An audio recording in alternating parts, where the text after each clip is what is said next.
After your recent autobiography, you swore you'd never write another book. Can I ask you what changed your mind? Well, I ran off with the editor of the Harvard Business Review and traveled the world and had literally hundreds of thousands of questions raised. And I realized my first book was an autobiography, but it didn't really answer the questions that were on people's minds. So with my wife, Susie, after 3 years of traveling and talking to close to 300,000 people, we gathered all the stuff that we had been asked and tried to codify it in some cohesive manner and put it in a book to address the concerns that were on so many people's minds. So that's, I thought I'd never do it again, but it's a hell of a lot more fun writing it with your wife than it is some writer, I'll tell you that.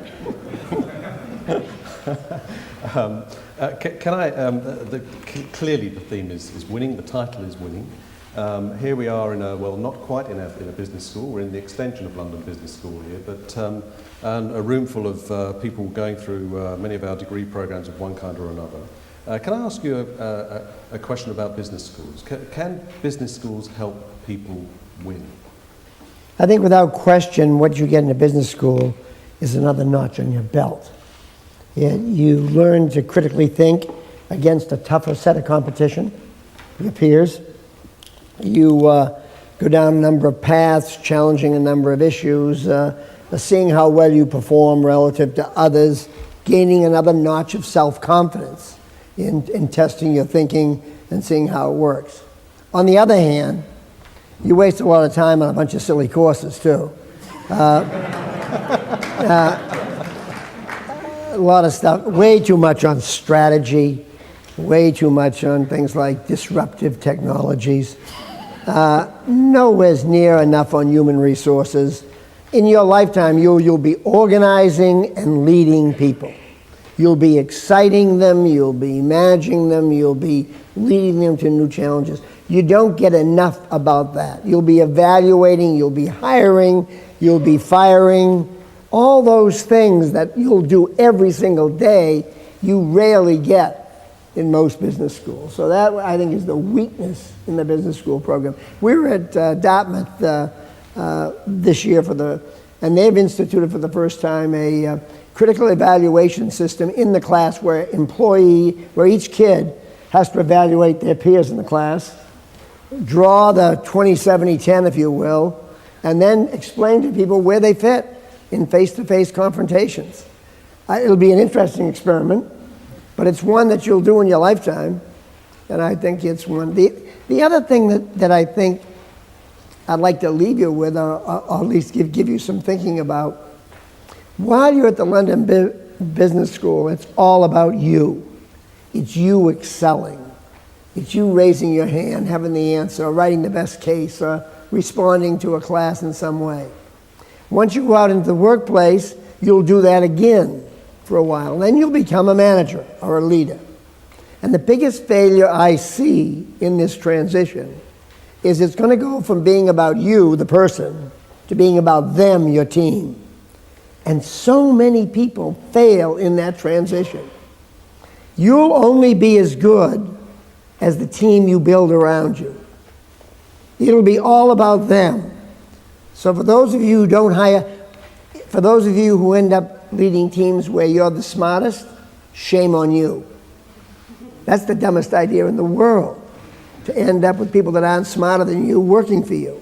You want that. You want to be gleaning ideas all the time from people.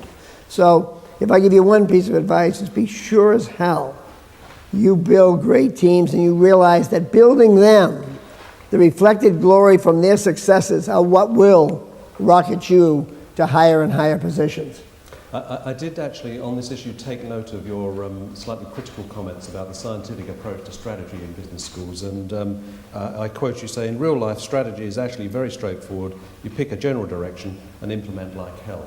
And as we're in the interest, as we're looking to reduce costs at London Business School at the moment, I guess we should close the strategy department and immediately expand the organisational behaviour department, which I happen to be a member of. So these words were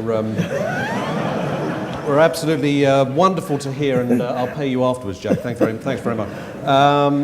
Can I, one of the book opens, some of you have read it I'm sure, but the book opens with sort of some underlying principles and philosophies and conceptual ideas, and the one which I found very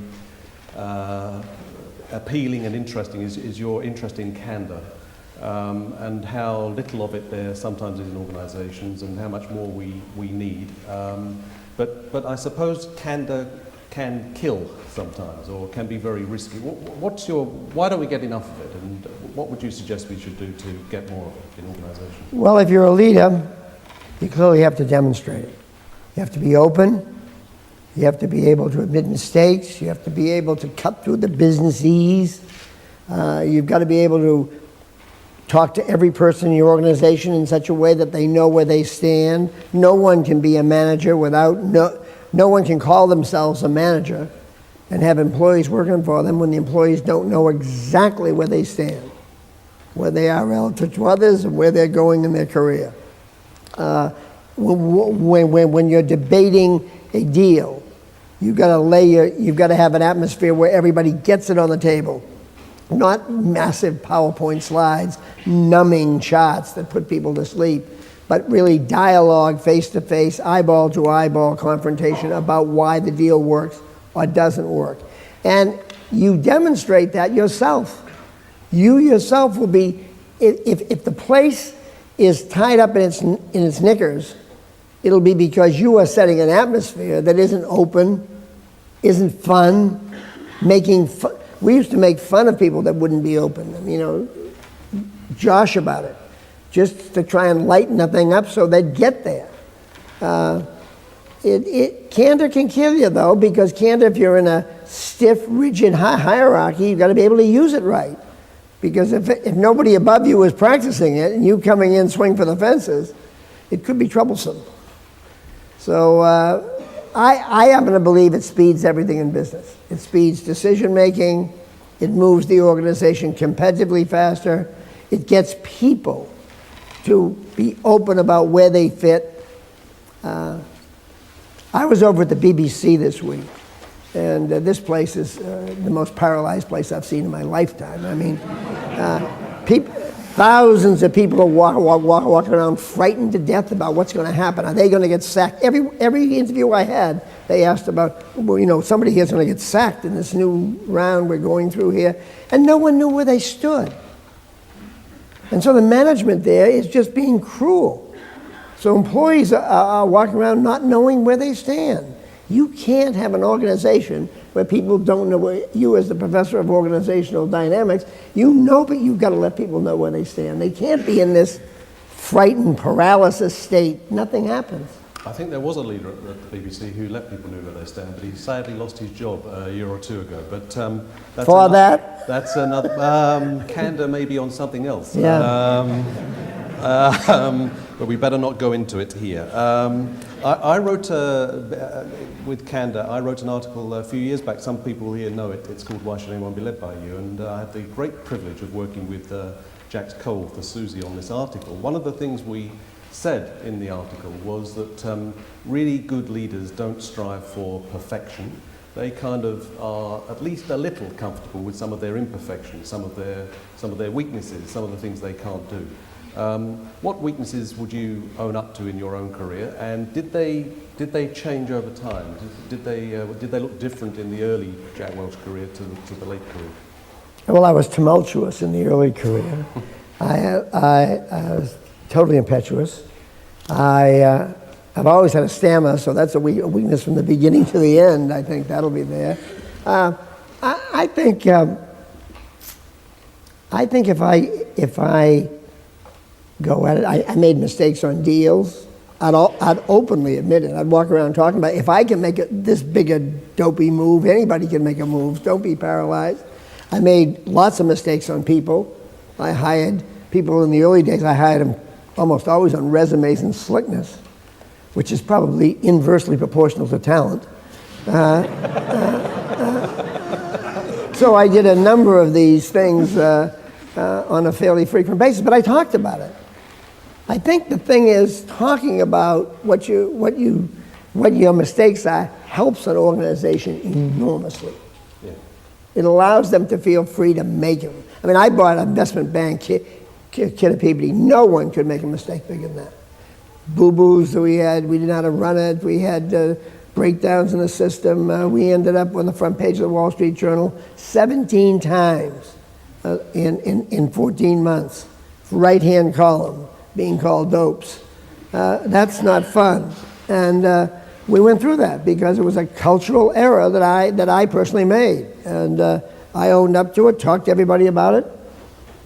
If you look at your career with GE, there were clear sort of phases. The first early part was restructuring, the middle part was often to do with the software of the organisation, workout and empowerment and so on. And the latter phase probably oriented towards speed. And could I ask you a question that is also linked to one of my own interests really, which is when do you sense that you should change to a new agenda in an organisation? How do you pick up the sense that you need to go from one set of initiatives to another? And it's clear that in your career you did this. Actually. Only 4 though. I mean, when you finally say it so many times that you gag. I mean, when you just repeat it over and over again to the organization, can't take another sentence of it. But, and you generally carry things too far. In my case, one of the weaknesses I see in many companies is flavor of the month. Immediately jumping from tactic to tactic to tactic. You could argue that at our place, we didn't change enough tactics fast enough if you wanted to. We did something and we stuck with it and we drove it home. Workout to get everybody involved. Tens of thousands of meetings. Literally, tens of thousands of meetings till people were convinced that their ideas counted and the quality of an idea was determined by the idea. The quality of the idea was the key thing, not the stripes on the shoulder from where it came from. So it was that was a lot of convincing, maybe 4 to 5 years of continuous meetings. Driving home an issue like Six Sigma quality. Years, and putting our best people on it. One of the things I want to leave you with, if you ever say something's important in your organization, and you know this from your organizational work, if you ever say something's important in your organization, you better put your best person on it. Because your whole organization is evaluating how important it is by who you staff it with. The biggest mistake CEOs make is, let me give you this big puffy speech about how critical this is. Inventory turns are critical. We need to get our cash flow improved. And then they hire Joe 4 months from retirement to lead the effort. And the whole place just goes into a yawn. Joe is like a gas pain, he'll go away. And that's what happens to the initiative. And so it's an enormous problem. You say something's important, staff it that way. Follow up that way. Closed loop measure that way. But I'm sure many of you have had experiences where people would articulate the criticalness of an issue and then put some okay player on it. Only your best. Let's, perhaps this is the moment for me to, I've got many more questions I'd love to ask you, but I'm going to try and be less selfish. So let's get some of the experience of the people in the room. Some of you have very kindly submitted questions to me, and I have them in front of me. Sadly, I suspect I'm not going to be able to hit all of them. I'll hit as many as I can, and I'll also try and make as much room as I can for people to just lob in some questions. So, but if I may, to begin with, I'm just going to refer to one or two which are on here. And we have mics here too, so come on, jump in. And this is the moment for our roving mics to practice running as fast as possible. Julian Bassat, is he here? Julian is right near here at the front. Go ahead, here's a mic. Going to try and introduce some questions about the management of change, and I think some of yours has to do with this. So, Julian. Good morning, Jack. I had a question on, in organizations like GE, which are very large, which includes different businesses, 4 different businesses. The question I have is, when you have key initiatives that comes from the top, how do you ensure proper execution throughout the organization, different businesses at different levels? From your point of view, how do you ensure that execution? Purely through the human resource function. Purely through putting the best people on it, as I described. If you want to try something, you put the best people on it. Then you say, the stock options are let's say you want to change to a quality program, you want to change to a marketing program. The best people in the organization are going to lead this. And you announce that. Only people that are top 20% can possibly be on this project. Then you give out stock options. And guess what? You say you're going to give them to your best people. You give them to the people that are leading that change. And then you'll get a phone call from some of the people in the disparate business saying, hey, Jack, I don't have enough stock options. And you'll say back to them, but I gave them to your best people, the people you put on this initiative. Well, they really weren't our best, all of them. I mean, some of them weren't that good, and I need more options. I said, you're not getting any more options. You better change the people out and put the right people on it. So, I mean, I think everything has to be a closed loop. You drive it with people, you measure it with the people, and then you go visit it. And you go visit the progress. Now, you'll get a lot of air and nonsense when you go visit, and you'll see it'll be, I mean, for example, in Six Sigma, if the amount of savings I was presented in the course of Six Sigma were all added up, it would have been larger than the GDP of the United States. So, I mean, the PowerPoint slides can accumulate enormous events. So all these things are hyped to an extent, but they gotta be. You cannot make change with rational behavior. You cannot make change by, like, let's have a quality program. Quality is good, everybody. Let's go at it. Let's make sure our customers feel good with our quality. You gotta say, no, our quality stinks. We've got to improve it dramatically. Only the best people can be on it. Half of our offices by the year 2005 will have been black belts in quality. The stock options and the awards are going to those leading the efforts. And you got to be a maniac about it to move it. You got to be over here with the needle to get the needle here. Watch what will happen. The United States is being hit now with its second hurricane in 2 weeks. You will see a response on this hurricane that will be, the needle will be over here. We'll have more military, more reaction, more people, more things reacting to that. That's how things go. Can I just take it a bit further on? There's a very interesting chapter in the book on crisis management. Yep. And reading it in the context of recent events in the States, it's slightly harrowing, actually, in terms of what it predicts. But would you say a bit more on crisis management and Katrina, and maybe the next one? We have a chapter in here called Crisis Management. I've been through plenty in my life, 4 or 5 while I was CEO, and 1 I created afterwards. But nevertheless, it was, no, seriously, and nevertheless, the crisis goes like this. It's like an old movie. It's literally like an old movie. Every crisis you have will have this. The first one will be, if you're in a company and somebody's screwing up, there'll be denial. Massive denial. It couldn't happen. It couldn't happen. Hurricane Katrina, denial. Denial everywhere. 2, the second one is, shh, in a company, it's quiet. Let's keep it to ourselves. Yeah, that lasts about a minute. It's out. In Katrina, it was finger pointing. The mayor to the police chief, to this one, to the next one, everyone was finger pointing. That always happens. In the next stage of it, we call it shame mongering. Now comes, if you don't get out there and you define the situation and leave a vacuum, somebody else defines it. In this case, there was no, unlike 9/11 when we were attacked, where we had Rudy Giuliani on the front steps and the president right there and the governor. In this case, the mayor ran to Dallas and hid. The governor couldn't be found, and the president was down in Crawford, Texas. And as a result, all the enemies showed up. The media blasting it, the other party blasting the administration. I mean, somebody else fills the vacuum. That happens in every crisis. And the 4th step of every crisis is blood spills on the floor, always. In this case, the fellow that ran FEMA, the Federal Emergency Management Organization, Michael Brown, he was the first blood, but there'll be more. There'll be politicians here and there, and we'll all have blood on them for the poor handling of this.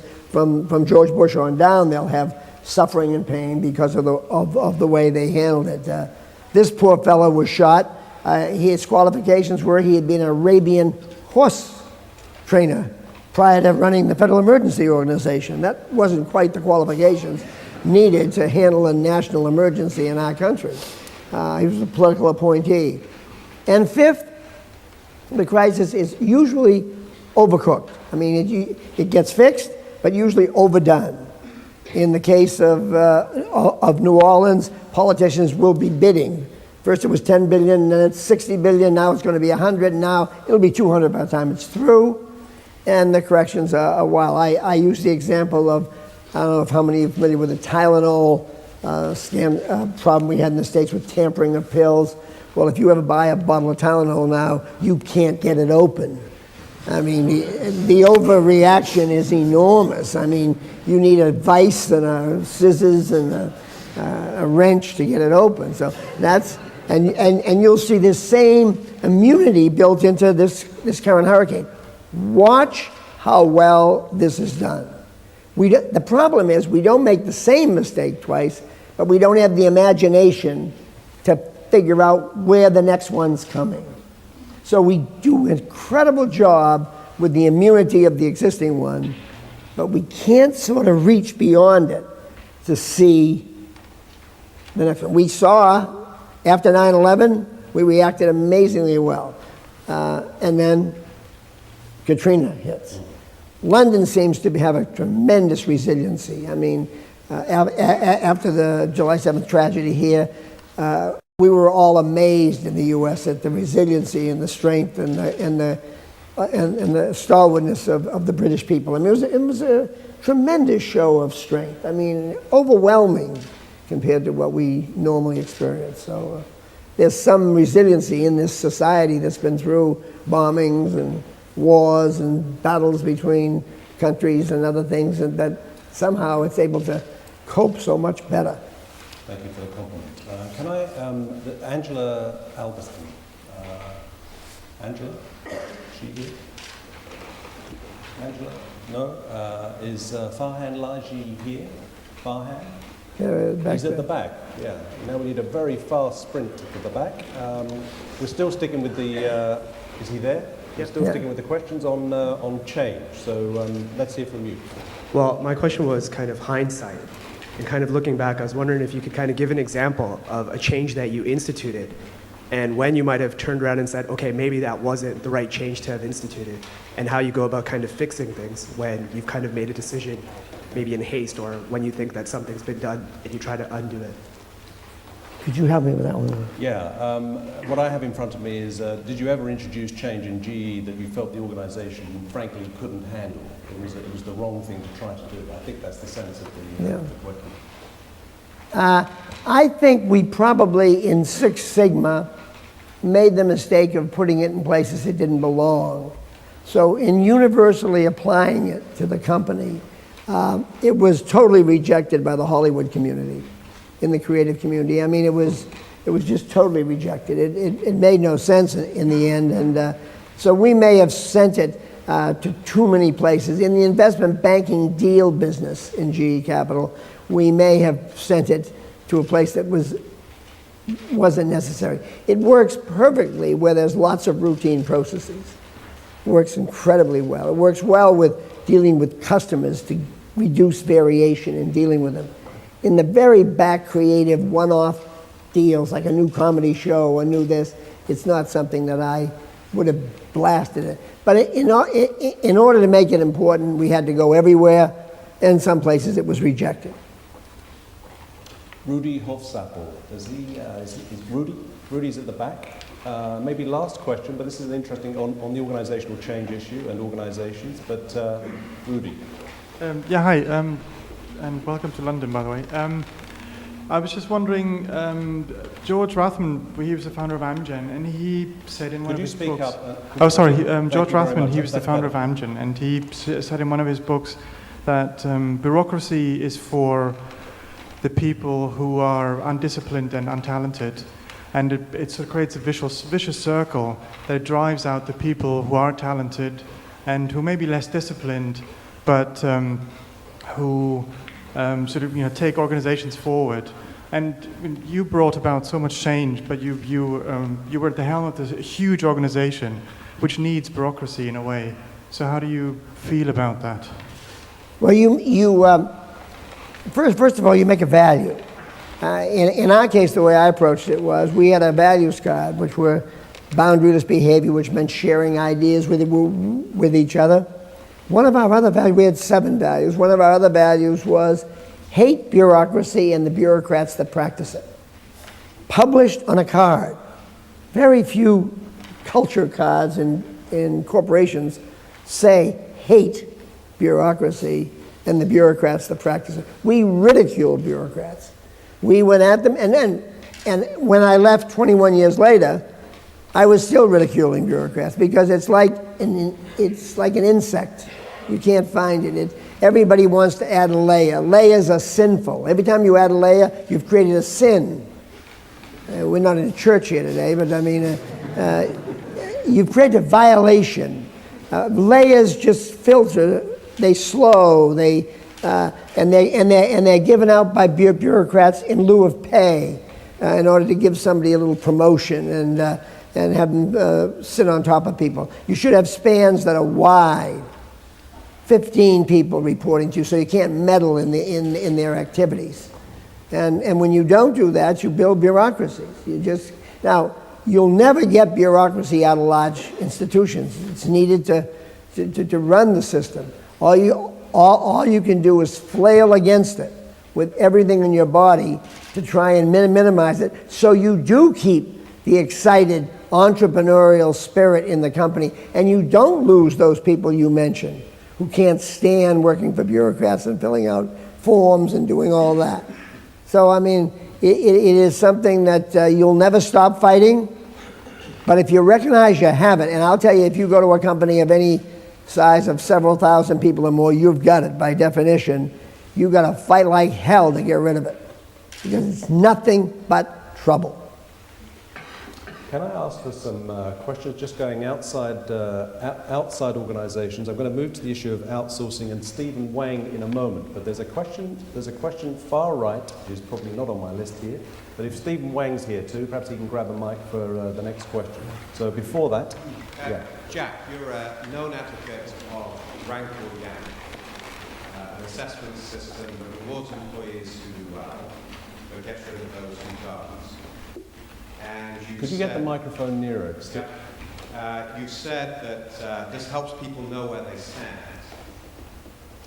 But that system's also being questioned, not least at Enron, where it did create a supercharged competitive culture, but also a situation where people cut corners. Can you comment on that, please? Yeah, I wouldn't classify Enron's problems with the differentiated management system. I think that's a long cord to stretch to that. And Enron had a flawed culture where people cheated, just plain cheated. If you read the book Conspiracy of Fools, you'll get a first-hand read on what went wrong at Enron. And it wasn't a human resource system. A human resource system that differentiates people, lets people know exactly where they stand. It allows people in the top 20 to be rewarded, the middle 70 to be encouraged to get there, and it identifies the bottom 10. The bottom 10 then, once identified, aren't cut, their throats aren't cut. They're told they're in the bottom 10, and 75 to 85% of these people leave on their own. Who wants to work in a place where you don't fit? And very often they go on to a place having learned something there where they fit just fine. Give me a better system of letting people, of building a great team. Sports teams do it, your football teams. That's how they operate. The stars are taken care of, the middle is improved, and the bottom is let go. Rather harshly. In companies, you don't have to do it that way. You can give them a year, they can find another place, they know where they are.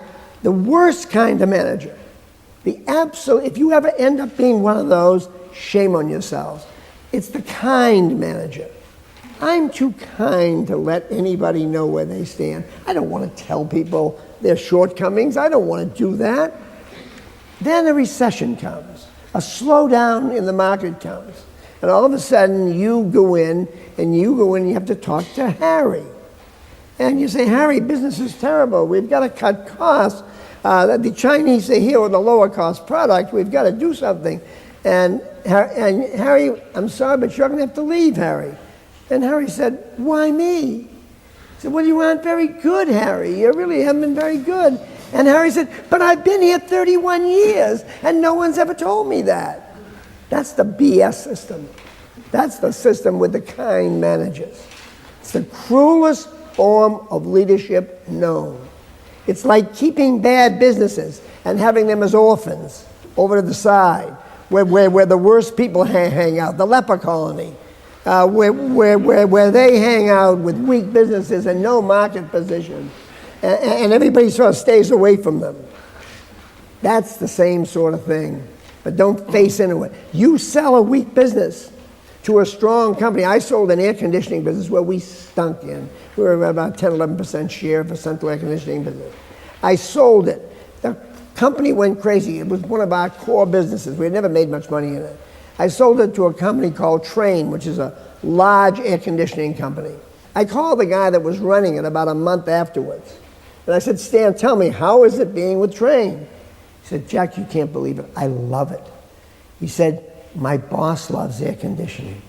The people around me love air conditioning. Every day I saw you, you hated air conditioning. You hated the business. You bitched at me all the time about my results.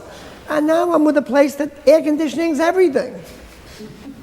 So you don't do any favors carrying losing businesses or people that are weak until later in life when they don't have options. You all have an obligation as early as you know somebody's not going to make it, to give them a chance to start again somewhere else, and not carrying them into their 40s and then 50s when their options for careers are limited. I think we're back to the issue of candour again, and perhaps I should share something with you, Jack. I support a soccer team in London. It's called West Ham. It specialises in selling the top 20 players and keeping the bottom 10. It sort of explains a lot to me now, actually. It might be a reasonable economic model. Steve Wang, I think, is going to take us to the issue of outsourcing.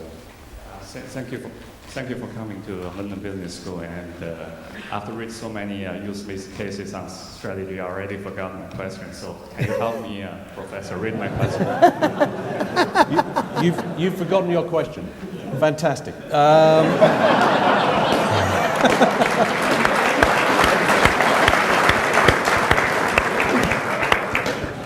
That's candid. That's really candid, and I'm just making a note of his name. The question, I think, Stephen, that was burning in your mind yesterday is a recent trend has to do with business outsourcing to achieve low cost. Companies move manufacturing to China, to accounting functions to India, engineering work to Poland. It's a good question. While it improves the living standard of people in emerging markets and reduces prices for consumers, it may sacrifice jobs in developed economies, which lead to protectionism in policy making. Would you please comment on how the world can strike a delicate balance on this issue? Good question, I think. Yeah, and I think you covered every element of it. The have-nots get what the haves have through this, which is all good as we become more intertwined economically. The chances for peace are better and better. As far as you make yourself more competitive here in a global economy by doing it, that's why unemployment is so low in this country if they've done it successfully, because you create more competitive companies here that can compete with global companies elsewhere that aren't doing it. Look, in the end, people buy the lowest cost, highest value product and service they can get. And you have to provide that.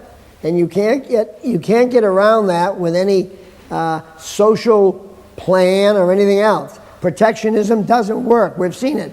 Go over to Italy. How many times a year? Go to Italy and walk through Turin and look at the Fiat auto plants. Always protected against Japanese imports more than anybody else were. No other business was protected like the Italian automotive industry. Company's totally on its back, been losing hundreds of millions of dollars, if not billions, year after year after year, supported by the government, because they couldn't compete in the global market. Protectionism doesn't work. Being competitive requires you to get the highest value lower, and you've got to keep moving up the food chain in the developed countries. And there's no other answer to it. Scott McCormick has a question which is linked to this in terms of careers. Is Scott here? Yeah, very good. So he's just here. He may even be able to shout. No, the microphone's coming very, very quickly, but it's a question about the career implications of this issue. Yeah, just a related question. Given the surge in globalism and resulting volatility due to layoffs, redundancies, and so on, what advice or career guidance would you give for someone in business school that was looking to stay ahead of the curve and not be on the wrong side of that curve, not be reactive to it? Well, without question, you want to pick industries where the competitive dynamics of the industry look very attractive to you. I mean, going into widget making in Manchester would not seem to be a very good idea. Going into the pharmaceutical industry in the biotech area might seem to be a very good idea. So I'd pick industries where the growth prospects were highest. I would not run to the automotive industry tomorrow morning. I'd try and select industries. And I'd try and put myself in an environment where I had a hell of a shot. But the number, with a degree from the London Business School, the thing I would do most of all is have guts. Don't be cautious. You've taken a swing, you're young, you got a great degree, you got credentials. The worst thing you can do is be cautious. Go start a business. Go be an entrepreneur. Take a swing. Take the wildest swings in the world before you're 40, before you get obligation. The last thing you want to do is be a cautious bureaucrat right out of here. A disaster. A disaster. So the last thing you ought to be even thinking about, is the possibility of a redundancy. You've just come to a great school, you got great credentials, you got the world by the ass, go take it.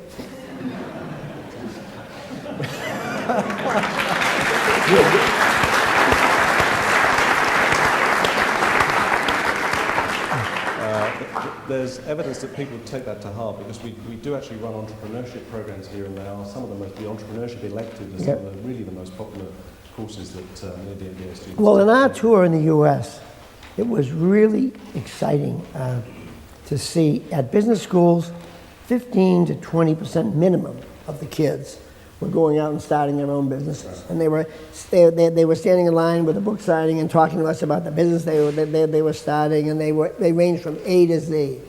Then this other thing we have going in America, it's an organization called YEO, the Young Entrepreneurs Association, and we ran to that in our book business because we went to a national meeting of them, and so now every city we go to, we go talk to the entrepreneurs group.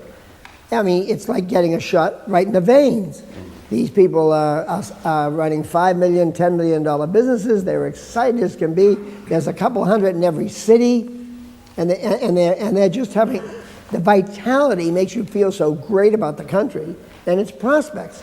We have large venture capital markets. We have great private equity markets. So there's lots of opportunity for people with ideas to go do stuff. And it's America's greatest hope. If that same question were asked to me in America, I would lay out the most rosy picture of startup companies that are from A to Z. We went to a meeting, Susie and I, in Atlanta, with the top 50 companies in Atlanta, top growth companies in Atlanta. The criteria were they had to be $100 million in sales, and they had to be growing 25% a year for 3 years. There were 50 companies there. I never heard of one of the names. Not one. And they were growing. The winning company was a company that went into, of all industries, the airline industry. It was a de-icing concept that they found a way to de-ice planes faster than anybody else. They had grown from 0 to $134 million, employing 700 employees in 30 months. With a new idea for de-icing planes. Now you're going to the crappiest industry in the world with a de-icing idea that isn't exactly high tech, and you've added 700 jobs and you're blowing it through the roof. That's the way you got to think. Any questions from entrepreneurs, just deviating from my little list of questions here, but budding entrepreneurs or people considering entrepreneurial startups, any questions you'd like to put in at this point? No, there is. Yes, there is. One here. Jack, you were Can you 30 shout? years old. You probably need the mic. That would be a good idea. If you were 30 years old right now and you were just getting out of business school, what industry would you get into as an entrepreneur? What would you do? Well, I don't have a particular de-icing idea to speak of, but I would definitely find my way, if I were going into a company or an idea, into the convergence of biotechnology and information technology and nanotechnology. I mean, I come from, as Nigel does, from a chemical engineering background where we used to make molecules first in beakers and then in kettles. Now you make them in tubes as thin as the human hair. You make them rapidly. The changes in the world from biotechnology are going to be so unbelievable. And the ethical challenge it's going to present over the next 25 years are enormous. I mean, it's just fermenting area. And if you look in Boston, we have a 128 corridor that's known as Silicon Alley there, and same as Silicon Valley in the West Coast. Amgen and Genentech are out there doing it and there's a whole row of little Genentechs down the road. And in Boston, there's a company called Genzyme, and there's rows of Genzymes, office after office with entrepreneurs starting up. It's the chip business all over again now in biotechnology. Talking of new opportunities, just more generally, is Siddharthan Veeramani, is this person anywhere near the front, not even in the room, has an interesting question here which says, what is or are the next possible countries that will be the focus of the world in terms of economic industrial development after China and India? I guess we could talk about China and India first, but the question is, what next? Well, I mean, they're going to so dwarf the opportunities. Now, there are all kinds of opportunities, as you all know, in Eastern Europe. When we go to Eastern Europe, it's like another planet compared to traveling through Western Europe. And the excitement in Bratislava or Budapest or Warsaw is pulsating. I mean, we were in Warsaw 3 months ago on a panel with a Polish entrepreneur who was ranting and raving and screaming at the Poles, saying, "You've got to get out of here. This is too high cost a place. You've got to move to the Ukraine.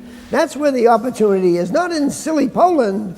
I mean, here we are thinking Poland's a great step to get out of Western Europe to move to Poland. This guy's already in the Ukraine and moving further, you know. I mean, so I think there's a country for everybody in every deal that will fit the particular issue they had. We had this fellow in Poland that wants to become the Bangalore for Europe, if you will. He thinks that he's grown a software company from nothing to $400 million very rapidly, and his idea was to be the Bangalore, what Bangalore is to the US and increasingly to Europe, for Europe.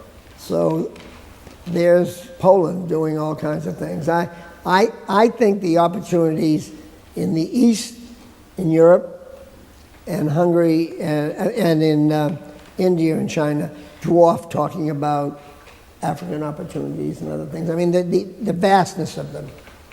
Right.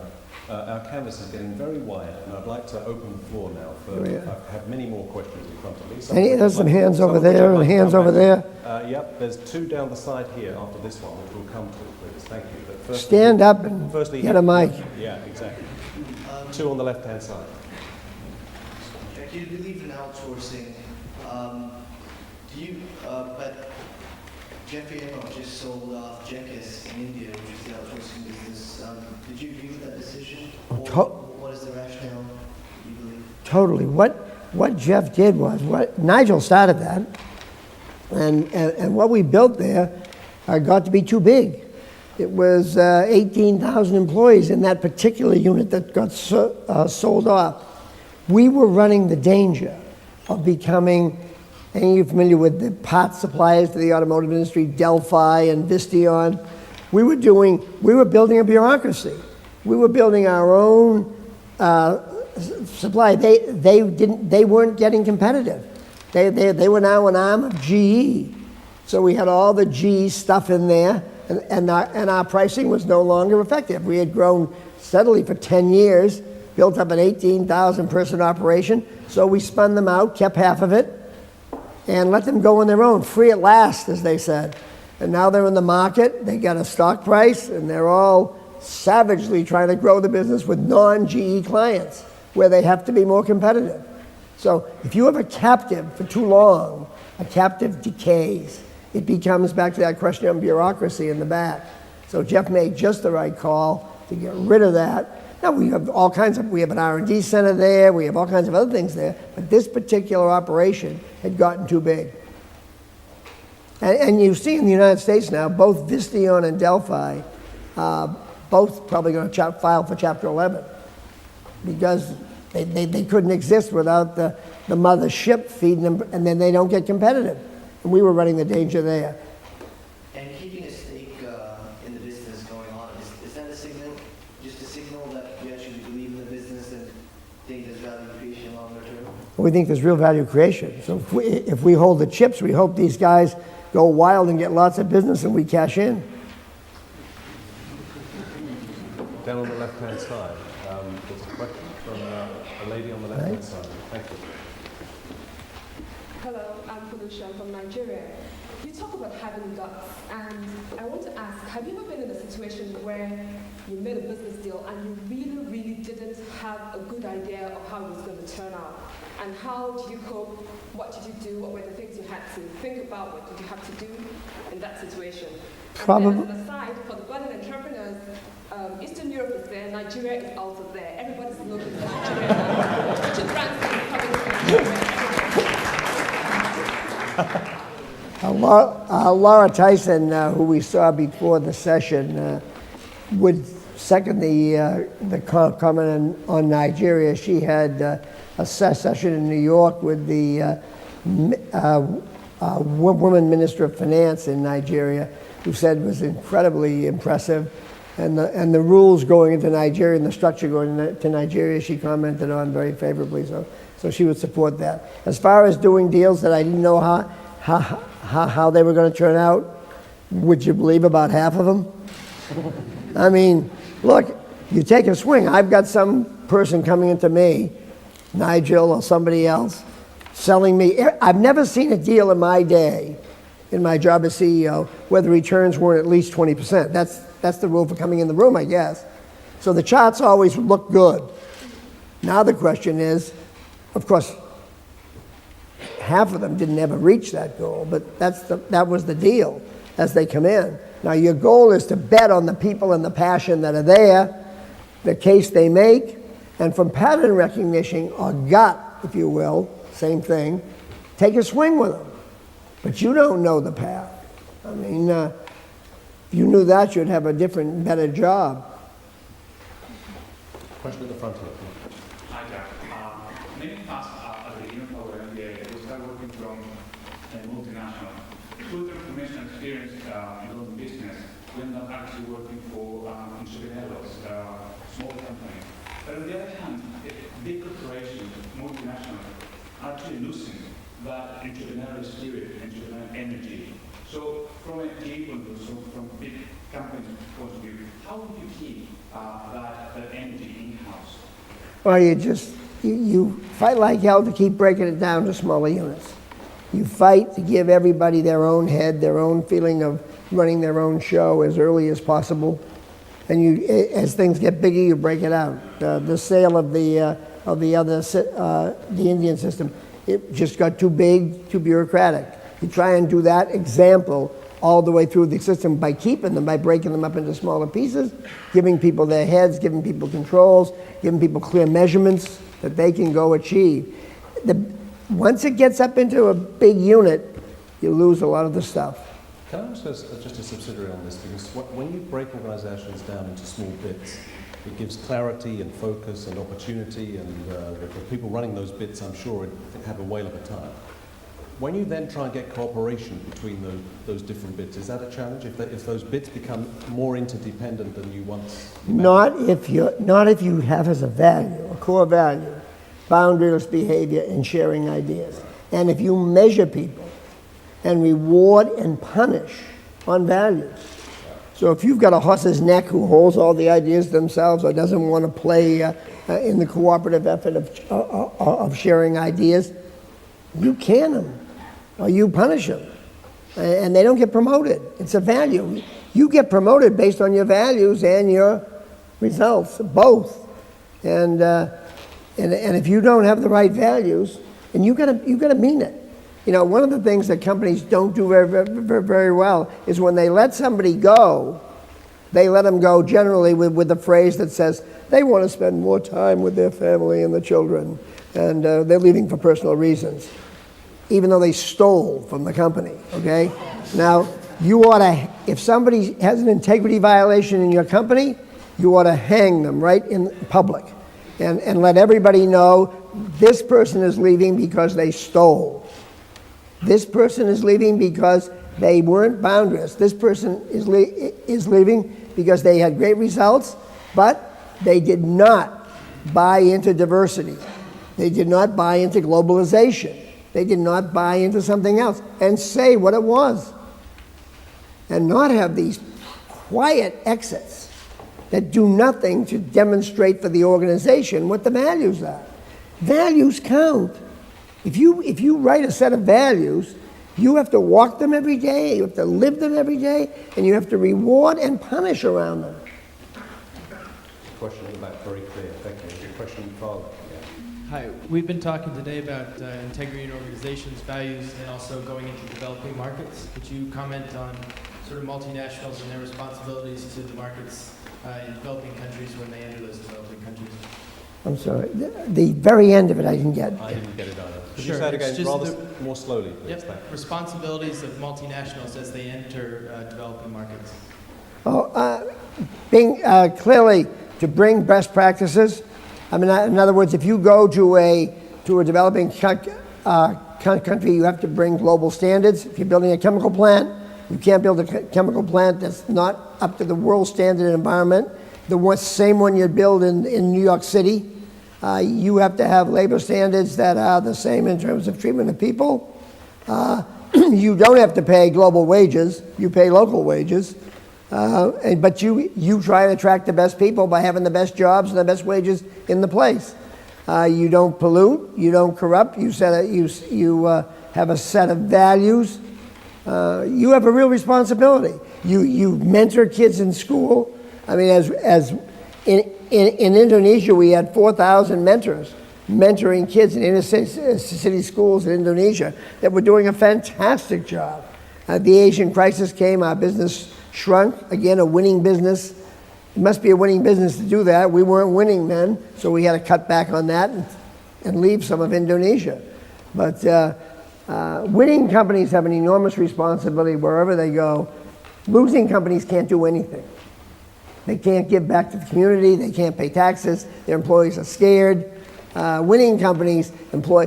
GE has 55,000 people mentoring kids in inner cities around the world because they're a winning company. They can afford to give back, and their people know they have job security.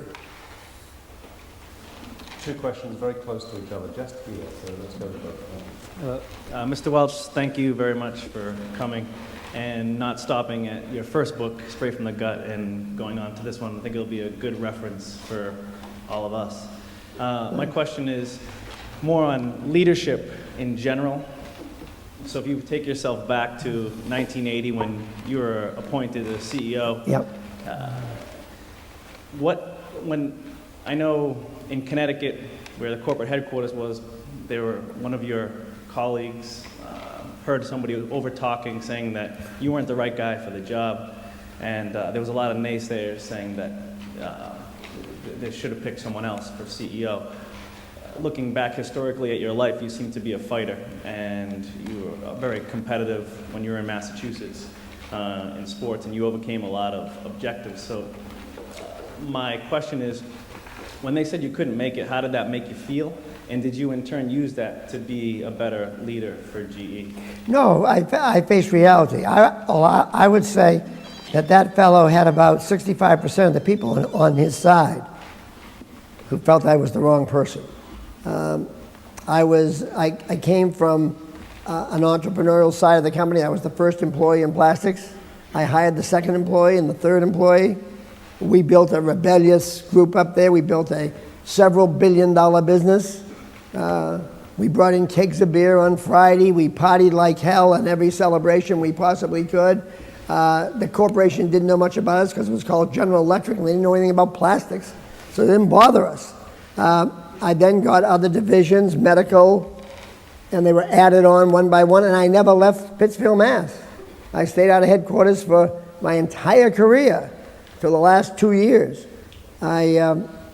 So I had a cadre, a band of probably 35% of the people who had dealt with me, who thought it was great that I got the job, and I had 65% of old GE who were scared to death about me getting the job. And so I had to develop, and I brought with me the methods that worked for me. Fun, candid evaluations, celebrations. Look, work is, you've got to make work fun. Some of these people I think any one of you that goes out to work and becomes a manager and is a bore should slap yourself, right in front of the mirror. Nothing's worse than boring managers. Dullards who sit there and give orders and tell people what to do. We had lots of that. We had lots of bureaucracy. We had time. I was number 27. I literally had a number. My layer was 27. There were 26s, 25s, 24s, 23s, all the way down to 1s. I changed that to 5 bands. So people weren't moving across the country to go from 12 to 13, disrupting their families, tearing up their lives. So I had a really a wonderful group of supporters that we gradually got to convince the company after several years that this was the way to go. By the time I left, we had surveys that 92% of the people loved the management and loved the direction of the company. When we started, we were below 50. So, it was a long road. It was 21 years, and it wasn't overnight. You don't make these changes overnight. I'd say it was 7 or 8 years before we really had full buy-in. These things aren't easy.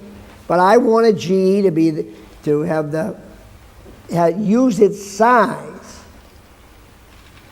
act with this muscle of a big company, but the speed of a speedboat. My predecessor, who was a terrific guy, had the guts to pick me, said he was picking me to shake the place up because he didn't want to, used to give speeches about how GE was the Queen Mary.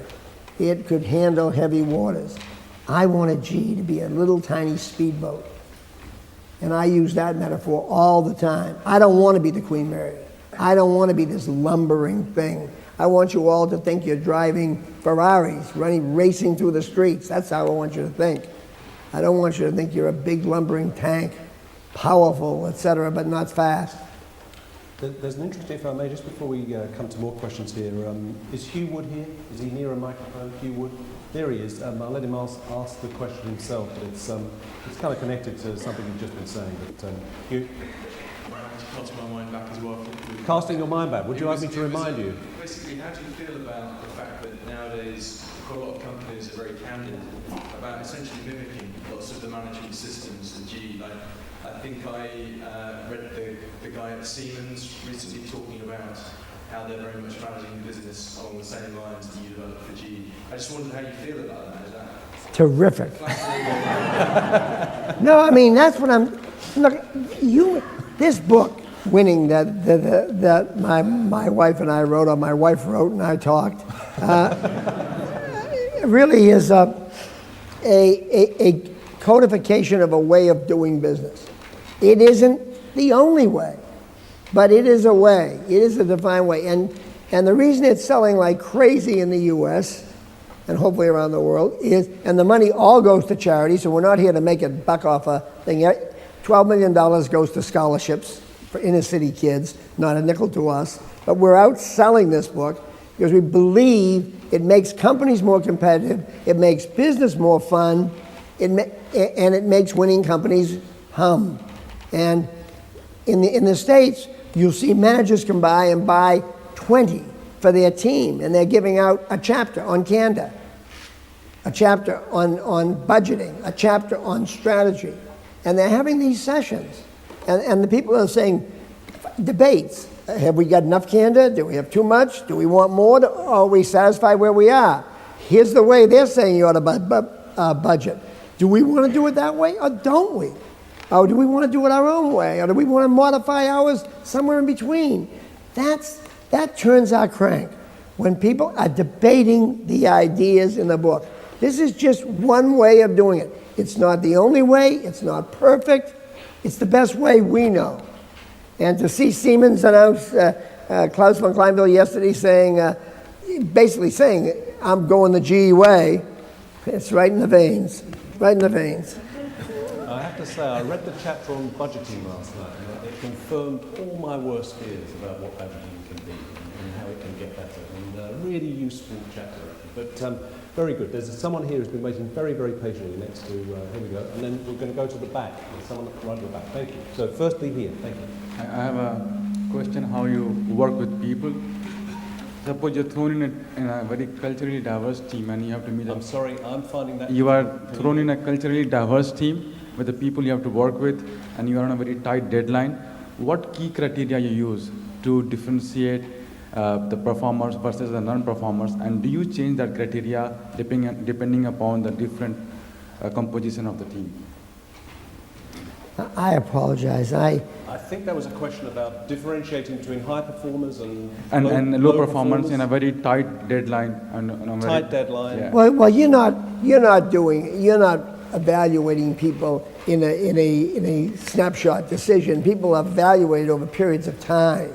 So one person might not perform so well under pressure at a certain time. That's not going to be that's a snapshot in time that'll go into the longer-term evaluation of that person. But you wouldn't say, but you would say, if somebody did something extraordinary, you would make a celebration right there in front of them, in front of the group, to reward somebody. One of the problems you have is people don't like to say, Joe or Mary did a fabulous job.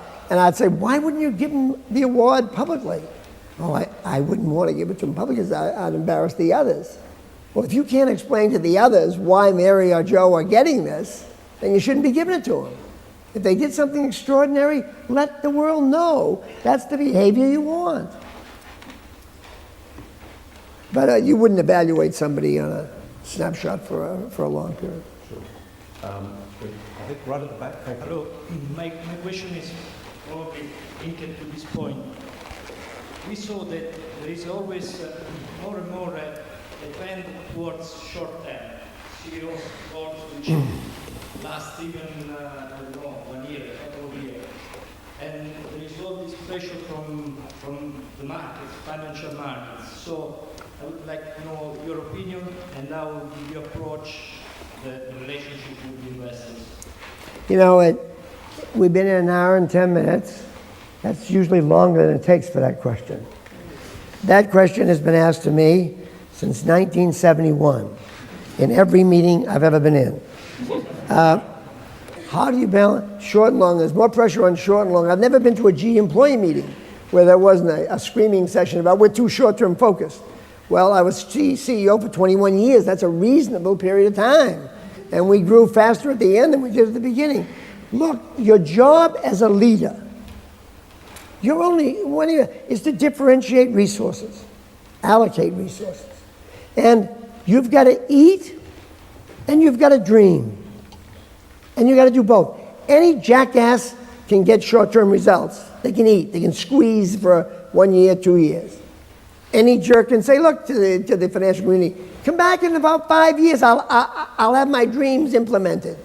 You'll get no money. You won't be able to raise capital. You've got to make those calls. That's where a good one is differentiated from a weak one.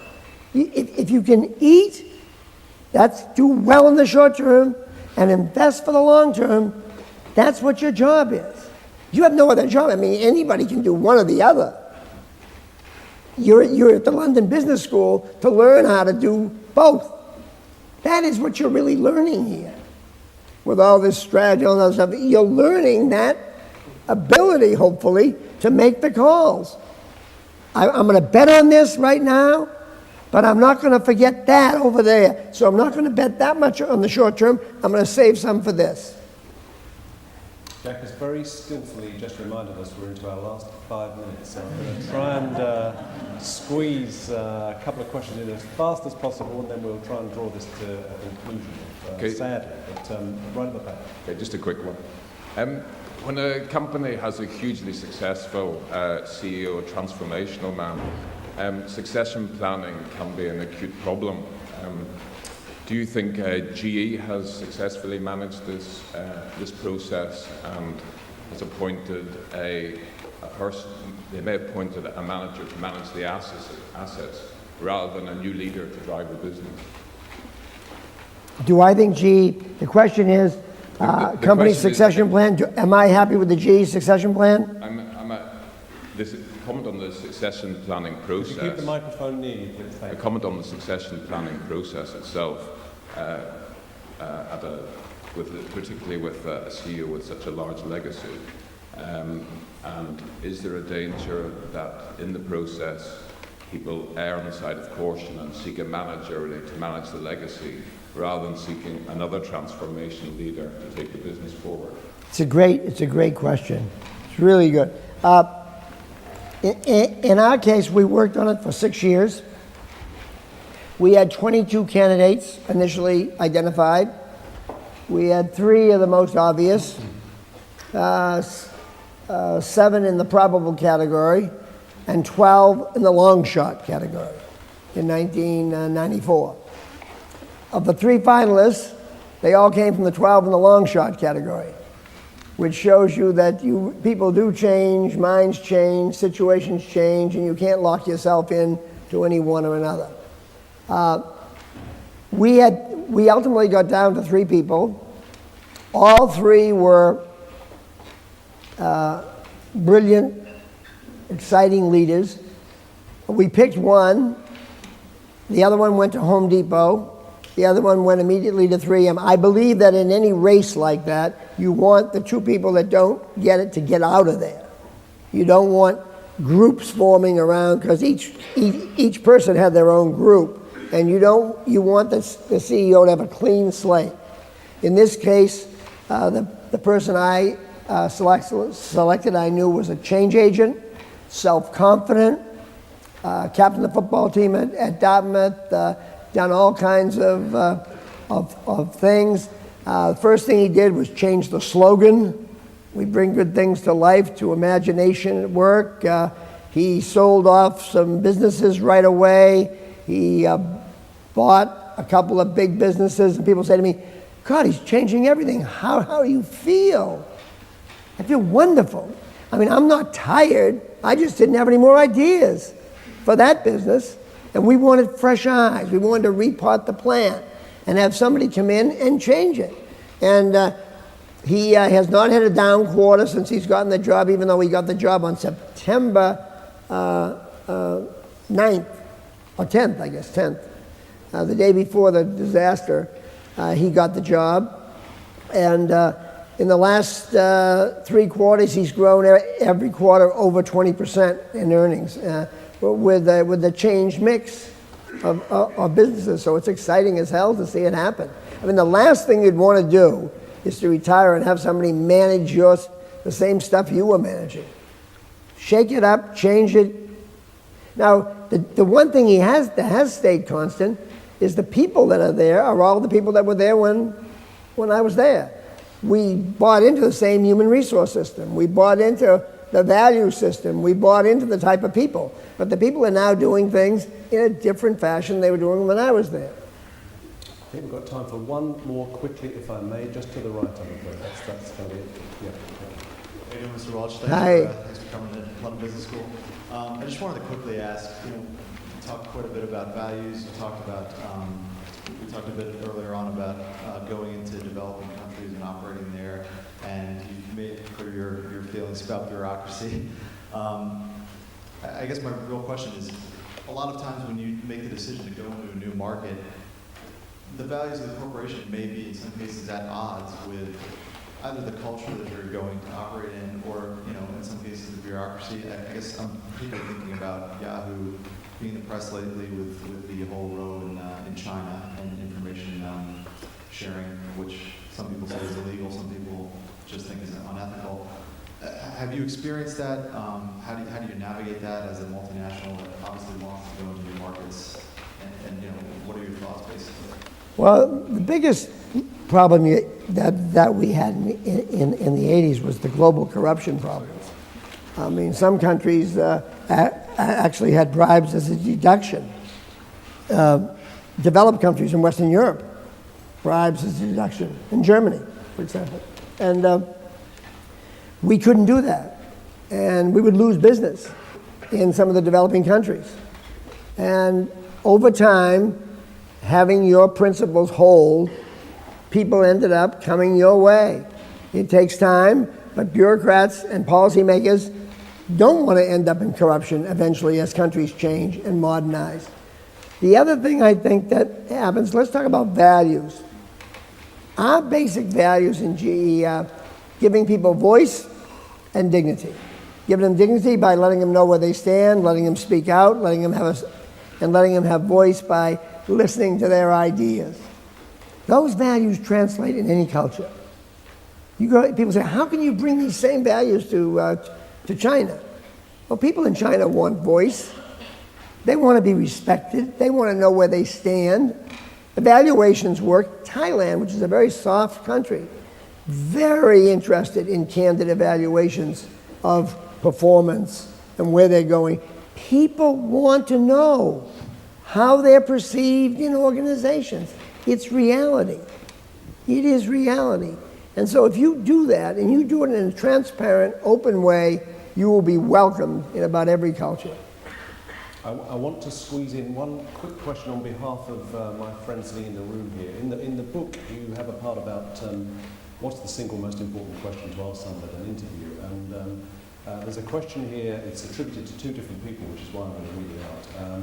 But it's an important one for people sitting in this room. It says, when London Business School students go for their job interviews, is there any one question they must answer, if not asked, and volunteer if necessary, before they leave the interview? Well, we have a page in the book that I'd like to go to first of all, rather than go to the one question. I think there are 5 things that you consider, and the book has a chart on this. As you go out to interview a company, there are 5 things you ought to consider. Number 1, do the people that you're going to work with, are they your type of people? Do they have same sensibilities? Do you laugh at the same stuff? Or are they, in fact, do you have to put on a persona to be there? If you're a stiff and you're going to a loose place, it might not work too well. So try and figure out the sensibilities of the people as well as you can. Secondly, go to a place, if you're not going to be an entrepreneur and start something, go to a place where you can learn, where you're not the smartest person in the room, where there are people all around you that can teach you things. This is a never-ending learning process, so look for that in the company. Look, do they have smart people? Third, go to a company, you've got a brand now, and the brand's London Business School. Now, don't blow the brand by going to a lousy company.